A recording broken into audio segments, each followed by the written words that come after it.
Second Cup is brought to you by Roswell Park Comprehensive Care Center. Wednesday, glad you're with us for Second Cup. My mic wasn't on, so let me say good morning to you once again. Oh my gosh, make sure your mic is on. My mic on. It's almost like he hasn't been here for 5 months. Okay, yeah, I think so. Yeah. Good morning, everyone. It's 8 o'clock. Welcome to Second Cup. At least I got this figured out. I might not know what's really going on, but I got this. For better or worse, my mic was not on. Good morning. Hi, everybody. We're here with our friend Mitch Nowakowski this morning. We are breaking down what is really a decisive win in the Democratic Party for the Democratic line on the ballot for mayor come November. Sean Ryan taking a majority of the votes, 47% compared to Chris Scanlon's 35% of the vote.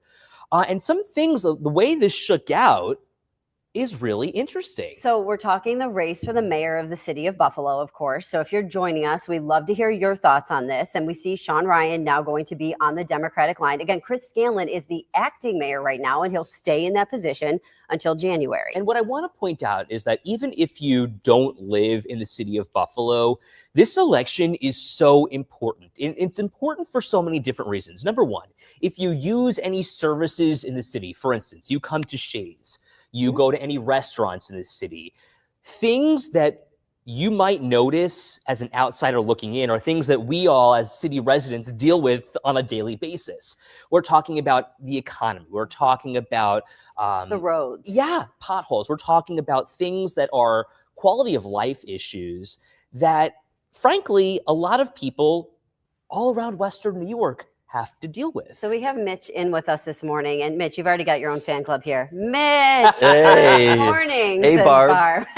Before we get started, though, hounding Mitch with questions, I do want to point out so that we clear the air and talk about the obvious. Mitch is one of my dear friends, and I, love Mitch dearly. But when it comes to asking the tough questions, that's not going to stop. Yeah, it's the 4th of July. You throw me on the grill. You don't mind it, but that's the spirit of what I think politics should be. Absolutely. You can ask tough questions, have conversations, and not cry about it and walk away and take your marbles. You can actually have a discussion about how do you move the city forward. And I'm the vice chair of one of the vice chairs of the Erie County Democratic Committee. So that's why I'm so grateful for you guys having me on. So we could break down, what does this mean? What does this look like? What happened? And not just talk about an overall win, but where did Sean Ryan win? What factors came into electing a new mayor after 20 years? Remember, this is a generational election. There's people that grew up with only knowing Byron Brown as their mayor. Absolutely. So, Anita, exactly. The role of mayor overstretches just the city. And this is exactly the point, James. People don't realize what a major city Buffalo actually is.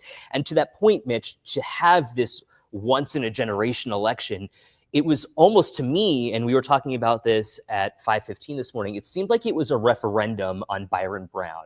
And what do I mean by that? People have compared Chris Scanlon to Brown, and in many cases have said he was like Brown 2.0.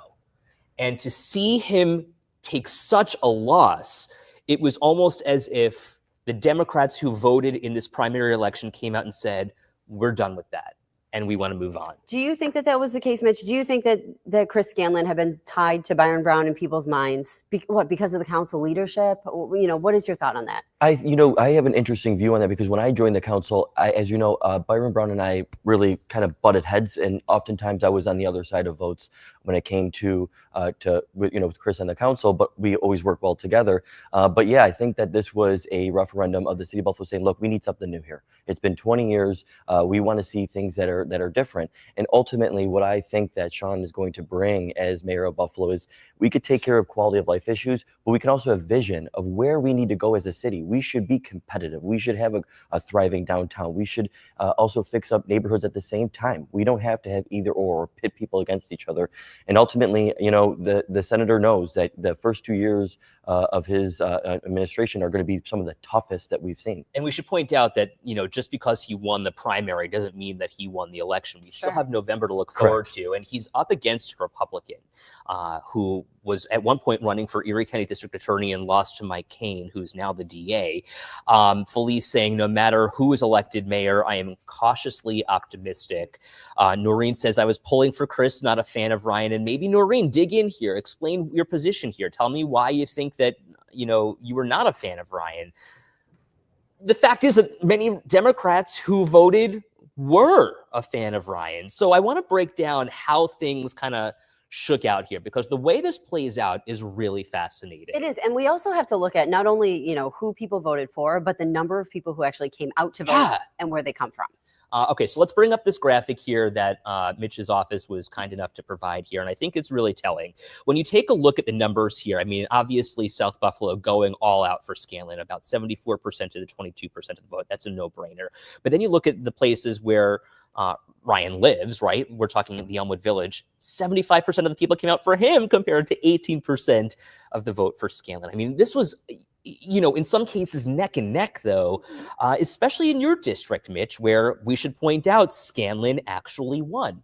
Why do you think that is? Yeah, he was able to edge out a victory. The Old First Ward is a big central part of my district, and that's where Mr. Scanlon's family comes from. I mean, they have generational roots there, so I knew that they were going to come out in historic numbers. So it looks like after election night that he won my district by about 70 votes. Is that at all concerning for you? No, I think that districts, are going to, because, there are some members where in the North District, Joe Glenbeck backed Chris Scanlon, but it went Sean Ryan almost 60%. So to me, I will always represent my district, and they spoke. And I think that it's really important that we look at these numbers and say, in the Delaware District, the same amount of people that came out for Sean Ryan in North Buffalo were relatively the same amount of people that came out for Chris Scanlon in South Buffalo. So it was a North and South, that kind of basically neutralized each other. And then we have districts like Maston University and Ellicott that went to Sean Ryan. The Maston district was interesting to me. It is. I actually, too, because you had asked why, certain people felt certain ways. Sure. I want to bring up Felice's comment just because I've heard this from a number of people about Sean Ryan. Okay, here's her concerns. He voted for bail reform and he was associated with India Walton. These are both to her red flags. And we've heard that brought up a number of times. Can I get your reaction to both of those things? And then how do you think he would respond to this? So, and those are two really, good questions. And the fact is that, India Walton did win the Democratic primary. So as a sitting state, then assembly member, he backed who had won that primary. And then ultimately, when it comes to bail reform, he stands on why he voted for it and making sure that it was an equity issue. But I do think that he's going to see if he becomes mayor in January, how that plays out with quality of life concerns.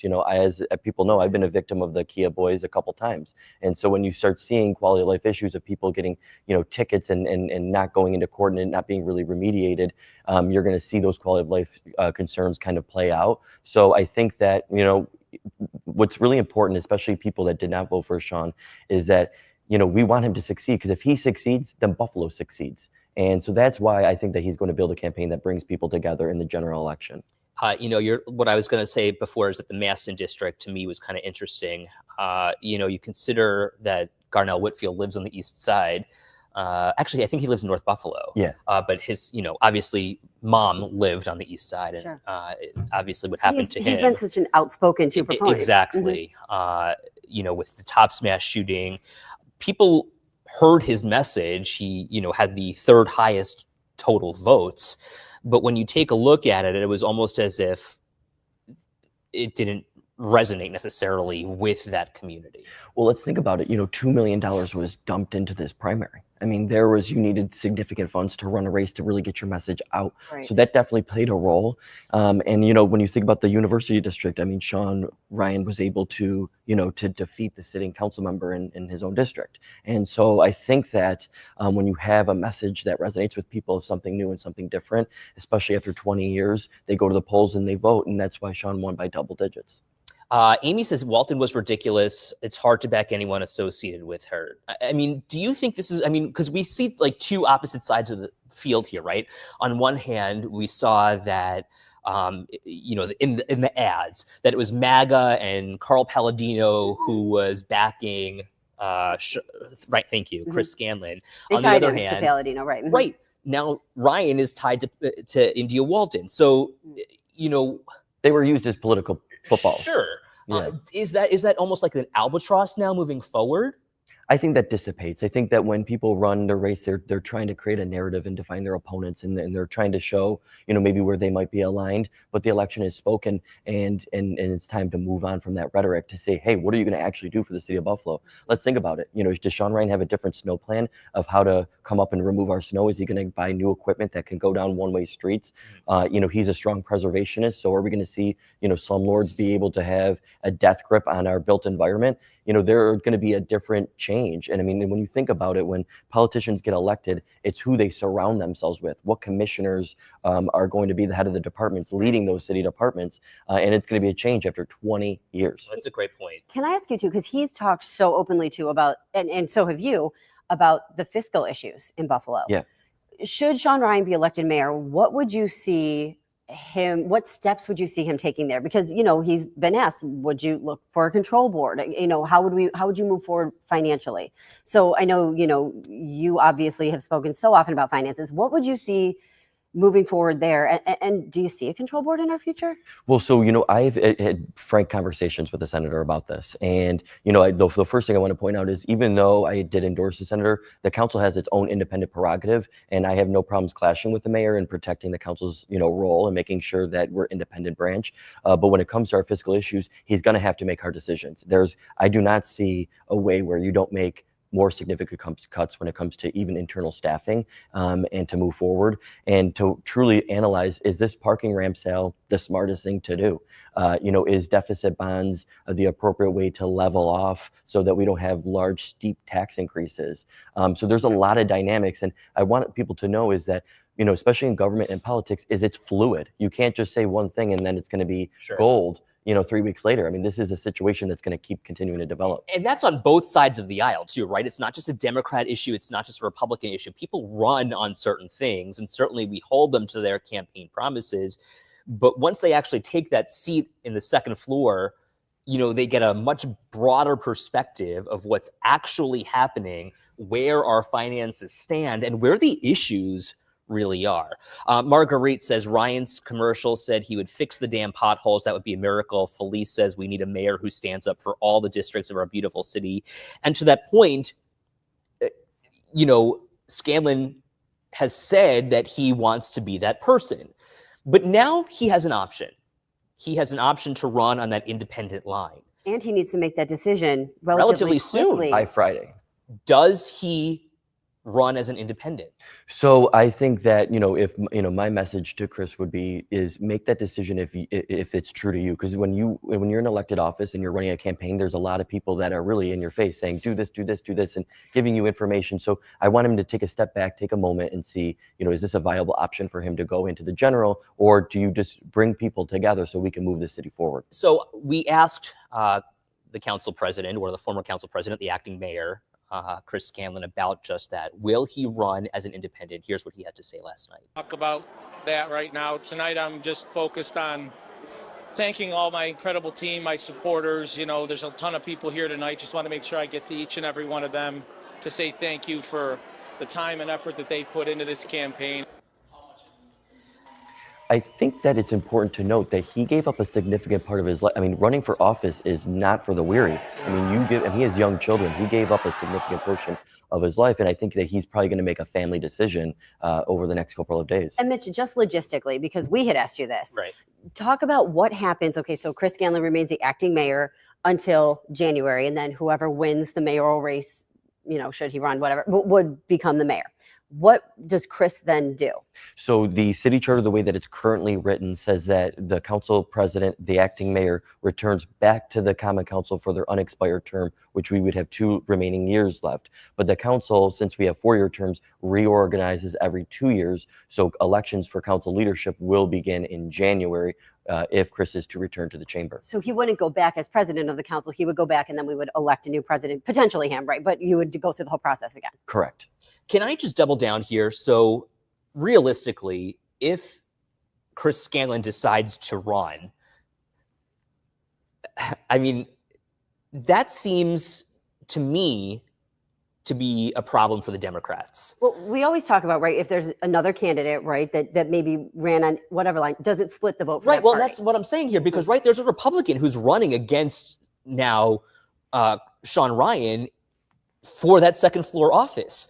So that seems to me to be a problem. Instead of coalescing, he would cause bigger problems. So that's why, the Chairman Zellner and the vice chairs of the party were saying we want a strong Democratic Party. We want a strong Democratic mayor. So we want to bring everyone into the fold so that we can go into November strong, so that we can build this party. And, let's face it, this is a win for the Erie County Democratic Committee. This is an 11-point win from their endorsed candidate who has not had the second floor in over 20 years.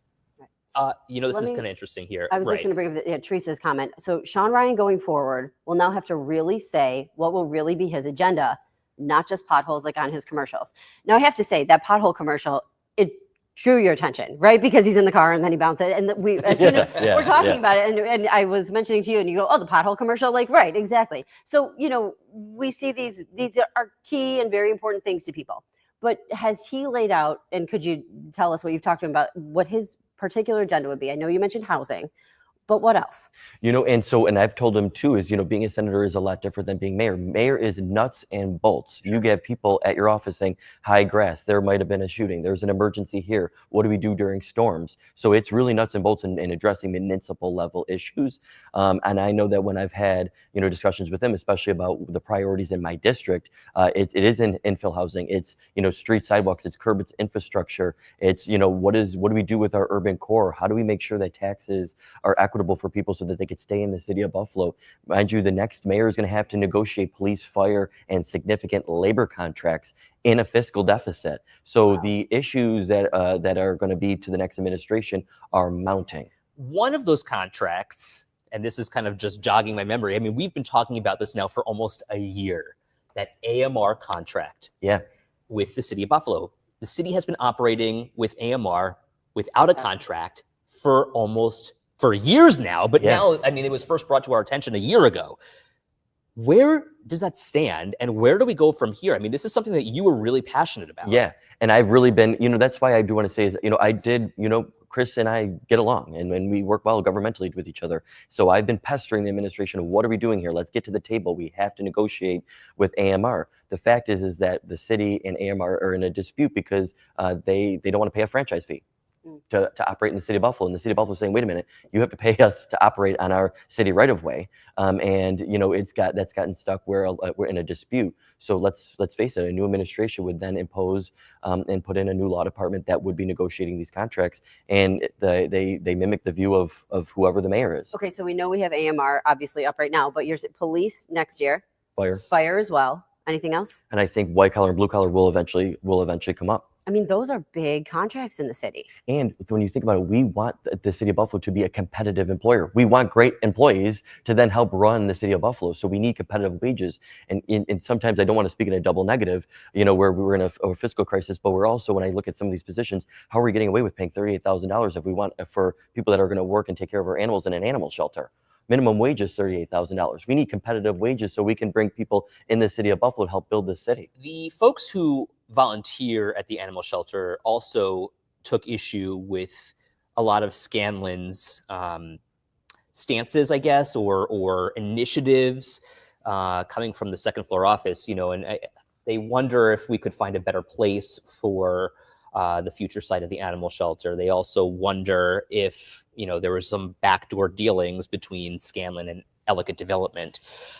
Where do you stand on all of this, knowing that there's issue with the volunteers? Well, so, as you know, I raised the flag about this, a long time ago, and then held a hearing and did my due process. And then it got traction in the mayoral campaign with a ping pong back and forth. And that aggravated me because I said, look, we need to get something done on the behalf of these animals and not make this a political issue.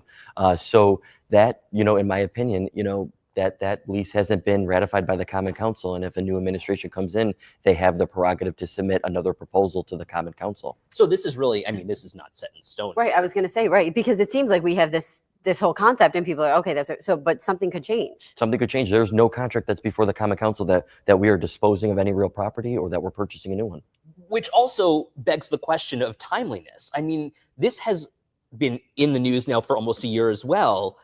To what end? I've been fighting the good fight, so that's why I'm really looking forward to a partner to get some stuff done. I mean, there's times where, you know, it's nice to take a victory lap on some wins, but, you know, I'm very pragmatic. I want to get things done. Well, and this is a great point from Felice also. Fiscal crisis, Mitch. How about all the federal money given to our city and it ends up sitting there, never getting used because of human error? I mean, we just gave back $1 million in federal spending for lead testing and not using it for lead projects. That's unthinkable. Yeah, and think about the role of the commissioners that are within our charter. So the commissioners are charged with running those departments and making sure those programs are up and running. That's why it's going to be so critical. So as the new administration comes in, look at who is running the Office of Strategic Planning, who is the new law department, who is the commissioner of permits and inspections. I mean, these people are tasked to dispose of and run these programs. So there's going to be change. Okay, so we're on the heels now of this Democratic primary. As we look ahead to November, what do you think about that election? How competitive is that going to be? And what should we expect to be hearing from Sean Ryan's side? So we live in a strong Democratic city, and there But have we've had Republican mayors. we've had Republican mayors, and you know, as you know, Byron Brown won, not even being on the ballot, running a write-in. You Right. know, Mayor Griffin won, you know, a few times in the general and not in the Democratic primary. So I don't think anyone in the Democratic Party is sitting on their laurels. I think that they're ready to focus on how do we build this tent, put everyone back on the ship, and drive it into November to a win. And I think that Sean is going to have to make the case to people that didn't vote for him, that don't agree with him, that are still skeptical of him, to say, hey, this is my plan. This is how I can, you know, better move the city of Buffalo. And then also talk to council members that were with him of how do I fix your district? What's the priority in your Do you think district? it'll be a tight race? I was just going to ask that. I mean, is there, look, there is obviously a need, a desire for change in the city of Buffalo. Does that mean moving into a different political party? I think that a sitting state senator who won by a good margin on the Democratic line, who can run a sophisticated campaign and bringing people together in November, could pull off a decent victory. But I don't think that in this turbulent times of political volatility and economic volatility that anyone should be taking anything for granted. Okay, you brought it up, talk safety here. And one of the things that has obviously come up in the last couple of days is the shooting at Canal Side. Yeah. And, you know, we saw that Joe Gramaglia, the former Buffalo Police Commissioner, was effectively ousted by Scanlon. And for better or for worse, we moved into a community policing model instead of focusing on what Gramaglia was focused on, which was gun violence predominantly.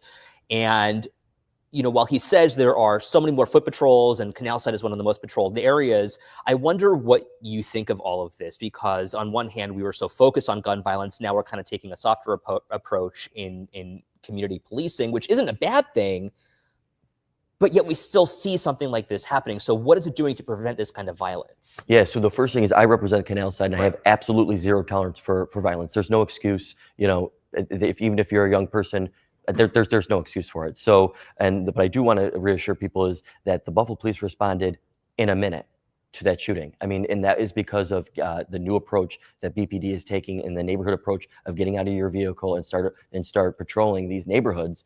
So the quick response was very effective. Ultimately, when these shootings happen, where the general angst comes from a council member is sometimes they're targeted. You don't really know, you know, was someone getting in a dispute and they happen to be at Canal Side, and Does that investigations figure out why they were there at that moment. Could they have been anywhere? It does matter in that sense, I think, when because you think about, unfortunately, in our world right now, right, we have these random shootings at times. So when you hear that it was a targeted shooting, does it kind of change your perspective that someone wasn't coming for no reason? You know, I mean, again, not that anything is better than another, but at the same time, I see what you're saying. Like, could someone have been anywhere? Although I guess that's safe to say for any sort of shooting. And right? It's scary, yeah. But very scary. But we also have to really talk about how do we, stop the proliferation of weapons. We're talking about when it comes to weapons that people can print weapons out of a ghost printer. I mean, they can look on YouTube how to put it together. But it's a serious social issue. But that was one of Joe Gramaglia's biggest issues. That was his MO, going after gun violence. But that's not the direction that the second floor office wanted to go in.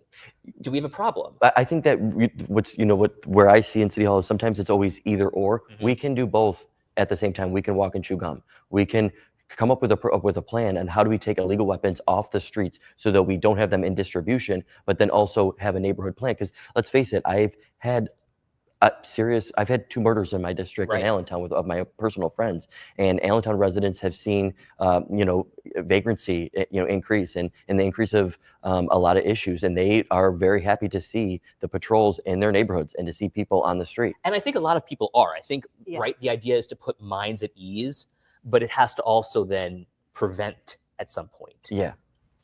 And I think it is important to, like what you were saying, you can do 2 things at once. Yep. So there's still a strong push, I'm sure, to get guns off the street. Not that we want guns on the streets, but they could work together. I want to bring up Felice's comment here, because I do think a lot of people think about things like this. Yeah. The fighting at festivals is out of control. They're not going to the Italian festival this year because of that. And I know she lives in the North Buffalo area. It's absurd that they're afraid in North Buffalo. It's absurd. Okay, so let's talk about these, because this is the start of it, right? I mean, we've got the Taste of Buffalo coming up. We've got the Italian Festival next month. We saw Juneteenth. I mean, there were all those fights at Juneteenth. Right. So, Councilwoman Everhart introduced a proposal at council yesterday when it came to young people participating in festivals, because she was very upset what she saw at Juneteenth of young people fighting and trampling, grandparents at Juneteenth. And these social problems are fluid.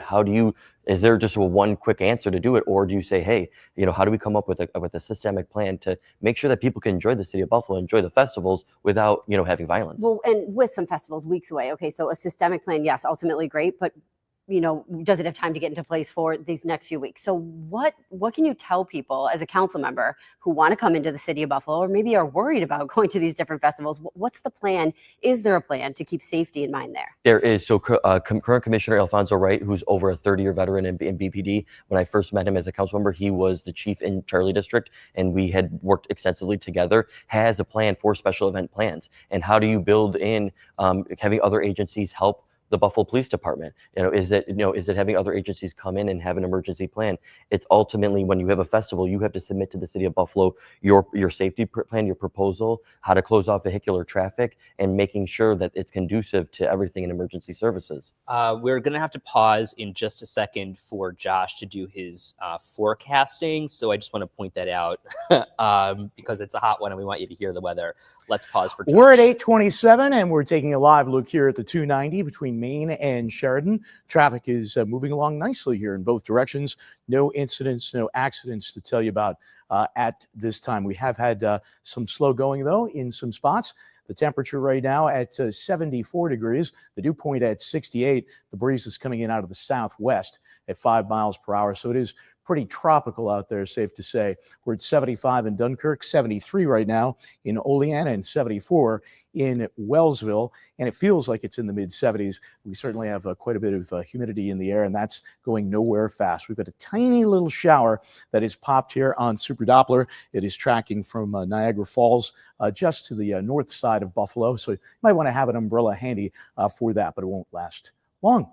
There's your forecast here for the day today. Temperatures are going to be topping out in the mid 80s here for highs with some peaks of sun. We could see a isolated shower in a few spots. Coming up for tonight, it's mostly cloudy as well. A couple of showers around. Temperatures are going to be dropping back into the mid 60s for overnight lows. So another muggy night tonight. There is that Super 7-day forecast. Again, we will find some more unsettled weather to talk about as we go into Thursday and Friday. Some showers around Thursday morning. Thursday's high temperatures will be into the upper 70s. There could be a couple of thundery downpours in the mix as well, especially as we get to Friday. Saturday features some scattered showers in the morning, and then we should find some partial sun into the afternoon. Temperatures will be close to 80 degrees for a high, and it's mostly sunny for Sunday. Sunday definitely gets the nod as the better of the 2 weekend days with highs into the mid 80s. We stay in the mid 80s to start early next week with a blend of clouds and sunshine, maybe a couple of scattered thunderstorms again to dodge on Tuesday. Tuesday's high near 80. So I want to bring up Thank you, Josh. Peter's comment. Right. Thank you, Josh. Peter says, oftentimes flies when having fun on Second Cup, and even though today was a serious topic, it's still fun when Mitch is on. He's spot on. I kind of want to give you just a final thought here with about 40 seconds left. The first thing the last part I want to say is never bet against the city of Buffalo. We are a dynamic city. We're beautiful, and we have a lot of things to be proud of, and we're going to keep it moving and help build this city for everybody. And I think that's the bottom line. There has to be hope. There has to be some sort of future outlook. And, time will tell I mean, November is just several months away at this point. What will actually happen? And we've got a Republican up for election. We've got a Democrat who wants to be that mayor. And frankly, you know, we have people who have run who also in different ways show a lot of different promise, you know, so passion, right, absolutely. And that's what's so important. right? Half the battle. Mhm. Thank you for coming in. Thanks for having We me. got great people in this city. Yeah, he's okay. No, we Mitch, love it's a- Mitch all. we'll have you on for a lighter topic at some point. Yeah. Huh? Maybe We'll talk boys. We'll talk Yeah. boys. Yeah, we'll talk about the boat. Yeah, we'll talk. Yeah. Have a great day. Bye, guys.